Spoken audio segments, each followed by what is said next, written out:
વર્ષ 2024માં અમેરિકાએ એમના દેશમાંથી 2,71,484 ઇલીગલ ઇમિગ્રન્ટોને બહાર કાઢ્યા હતા.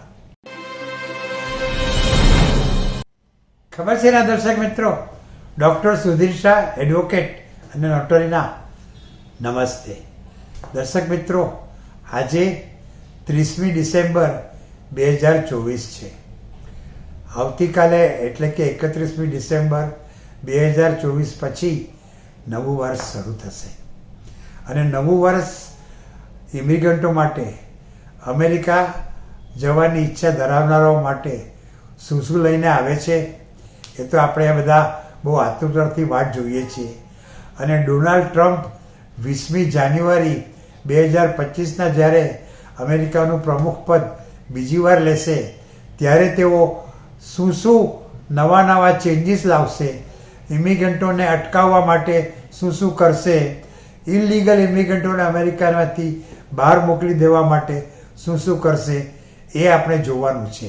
પણ દર્શક મિત્રો, તમને એક વાત જણાવો, આ વર્ષે એટલે કે વર્ષ 2024માં અમેરિકાએ એમના દેશમાંથી 2,71,484 ઇલીગલ ઇમિગ્રન્ટોને બહાર કાઢ્યા હતા.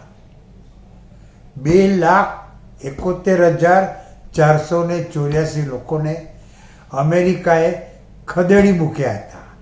અને આ સંખ્યા જે 2024ના વર્ષની છે એ એના આગલા વર્ષ 2023ના કરતાં ડબલ હતી.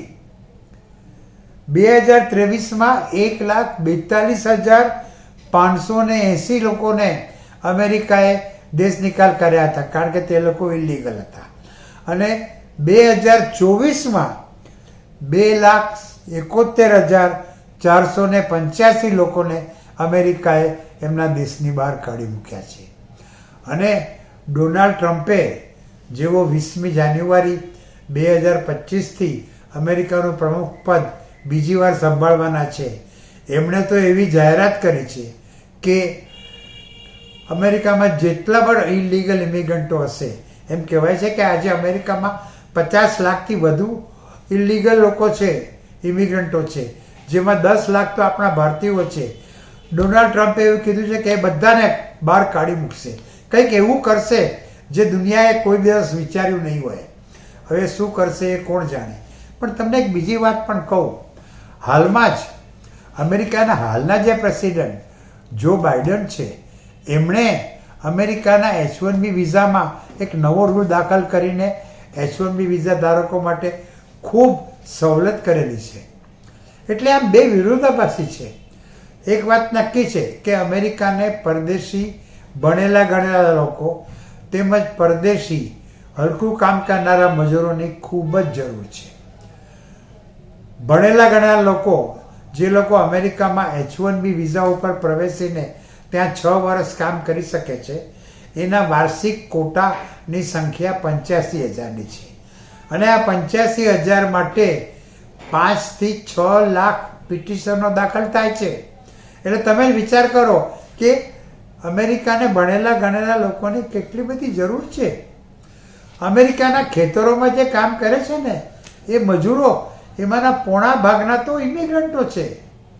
હા, અમેરિકાના ખેતરોમાં કામ કરતા મજૂરોમાંના પોણા ભાગના એટલે કે 75% લોકો પરદેશી છે.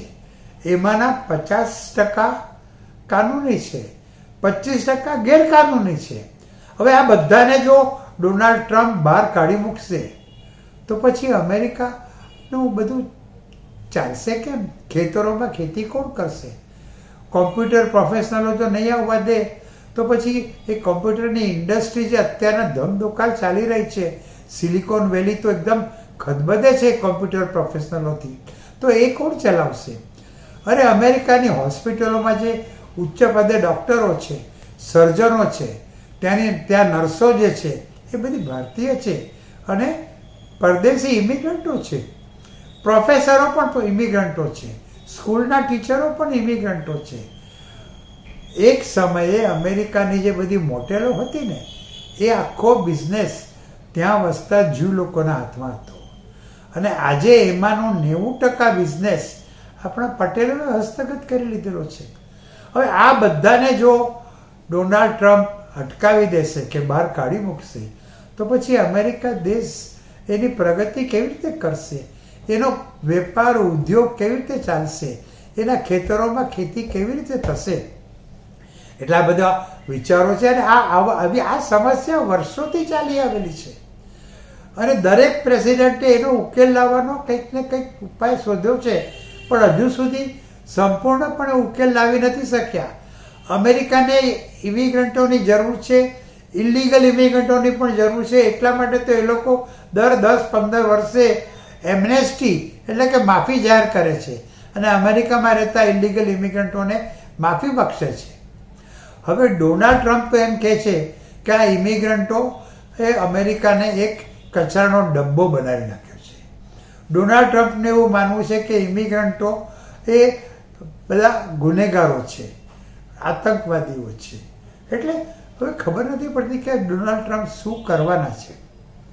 પણ એ જે હોય તે, અમેરિકા આજે વિશ્વનો સૌથી આગળ પડતો દેશ છે અને દરેક દેશના લોકો અને એમાં ખાસ કરીને ભારતના તો ખૂબ જ બધા અમેરિકન સ્વપ્ન સેવે છે અને અમેરિકા જવાના જાત જાતના રસ્તાઓ શોધે છે.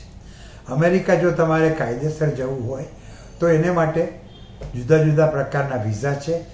ટૂંક સમય માટે જવું હોય તો નોન ઇમિગ્રન્ટ વિઝા છે. કાયમ રહેવા જવું હોય તો ઇમિગ્રન્ટ વિઝા છે. ઇમિગ્રન્ટ વિઝા તમને ઇમિડિયેટ રિલેટિવ કેટેગરી હેઠળ મળી શકે છે. 4 જુદી જુદી ફેમિલી પ્રેફરન્સ કેટેગરી હેઠળ મળી શકે છે. 4 જુદી જુદી એમ્પ્લોયમેન્ટ બેઝ પ્રેફરન્સ કેટેગરી હેઠળ મળી શકે છે. 5મી એમ્પ્લોયમેન્ટ બેઝ કેટેગરી એટલે કે EB-5 હેઠળ રોકાણ કરીને પણ તમે અમેરિકામાં જઈ શકો છો, ત્યાં કાયમ રહી શકો છો. પોલિટિકલ અસાઇલમ, રેફ્યુજી સ્ટેટસ, પછી મિલિટરીમાં જોડાઈને અને વિઝા લોટરીમાં ભાગ લઈને વિજેતા બનતા, આમ જુદી જુદી રીતે તમે અમેરિકામાં જઈ શકો છો. પણ જેટલી સંખ્યામાં એક વર્ષમાં અમેરિકા પરદેશીઓને એને ત્યાં કાયદેસર આવવા માગે છે એનાથી અનેક ગણી વધુ જરૂરિયાત અમેરિકાને છે અને આથી જ ઇલીગલ ઇમિગ્રન્ટો અમેરિકામાં ખૂબ મોટા પ્રમાણમાં છે. હવે એનો ઉપાય એને કેવી રીતે અટકાવશે ડોનાલ્ડ ટ્રમ્પ એ આપણે 20મી જાન્યુઆરી 2025 પછી જોઈશું. અને હા, તમને જો અમેરિકાના ઇમિગ્રેશનના કાયદા વિશે, એના જુદા જુદા પ્રકારના વિઝા વિશે કંઈ જાણકારી હોય, કંઈ મૂંઝવણ હોય તો ડોન્ટ ટેક ટેન્શન, મહેુના. અને મારો ઈમેલ એડ્રેસ છે sudhirsha1940@gmail.com અને મારો મોબાઈલ નંબર છે 9820419469. અને દર્શક મિત્રો, આ 7મી જાન્યુઆરી 2025ના હું એક દિવસ માટે સુરત કન્સલ્ટેશન માટે આવવાનો છું. સુરતમાં સ્ટેશન નજીક આવેલ યુવરાજ હોટેલમાં રહું છું. છેલ્લા 25 વર્ષથી હું દર મહિને સુરત કન્સલ્ટેશન માટે આવું છું અને બુધવાર 8મી જાન્યુઆરી 2025ના હું અમદાવાદમાં કન્સલ્ટેશન માટે અવેલેબલ છું. ત્યાં આગળ હું ગુજરાત કોલેજની બાજુમાં આવેલ વેસ્ટર્ન હોટેલમાં રહેવાનો છું. તો તમારે જો મને સુરત કે અમદાવાદમાં કન્સલ્ટ કરવું હોય તો તમે મને યુવરાજ હોટેલ કાં તો વેસ્ટર્ન હોટેલમાં આવીને કન્સલ્ટ કરી શકો છો.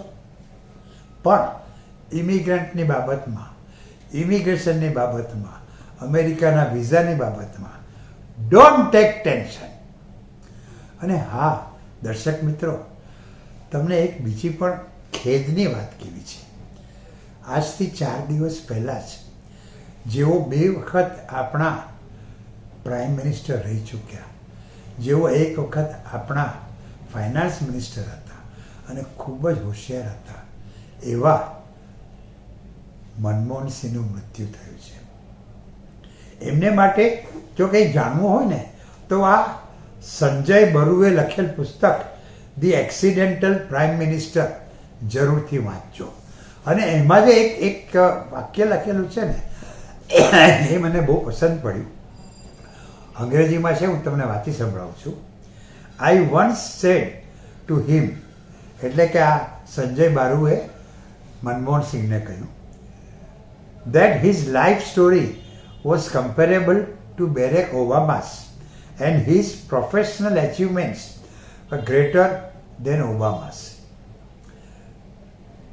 Dr. Singh too made history by becoming India's first Prime Minister from a minority community. એટલે આ લેખકના મત પ્રમાણે મૃત મનમોહન સિંહ અમેરિકાના પાસ્ટ પ્રેસિડેન્ટ ઓબામા કરતાં પણ વધુ હોશિયાર હતા. આપણા દેશમાં તો હોશિયાર લોકો છે જ, અને એટલે જ તો અમેરિકાને આપણા દેશના લોકોની જરૂર છે. તો અમેરિકા જવું હોય, અમેરિકન સપનું પૂરું કરવું હોય તો ડોન્ટ ટેક ટેન્શન. મેં હું ના